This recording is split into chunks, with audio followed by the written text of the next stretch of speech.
Hello guys, sa mga naka-Honda Airblade 160 dyan guys, share ko lang sa inyo kung paano tanggalin yung oil change indicator na naka-pop up sa mga bagong motor.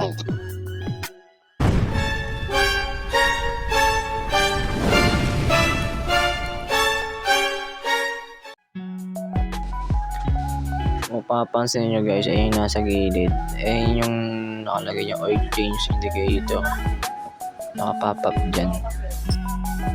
Yan guys, pakita ko lang sa picture kasi hindi masyadong kita sa video eh. Ayan guys, yan bali lumalabas yung indicator na yan sa unang 1,000 kilometers.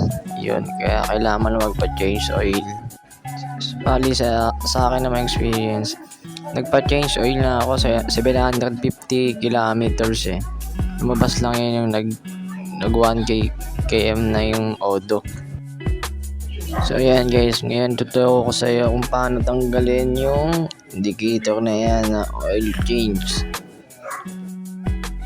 Ayan, fresh na fresh pa, 4 months old na yung motor ko. Mag 1.5 pa lang yung odo.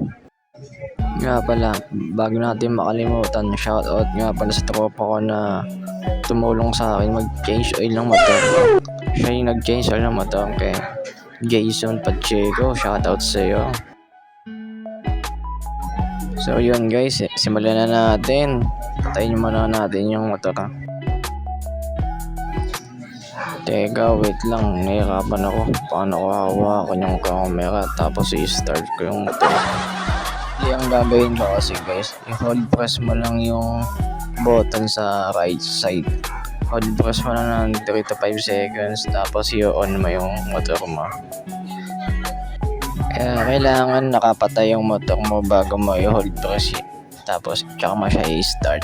So yun guys, simulan na natin. Hold mo lang, then open.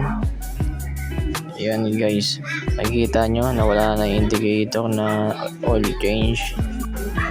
Yun, nawala na siya guys. Okay na, wala nang indicator. Yun lang guys, ganun lang kadali. Maraming salamat sa panonood. Follow and like, share naman guys. Subscribe na rin sa ating YouTube channel. Bye.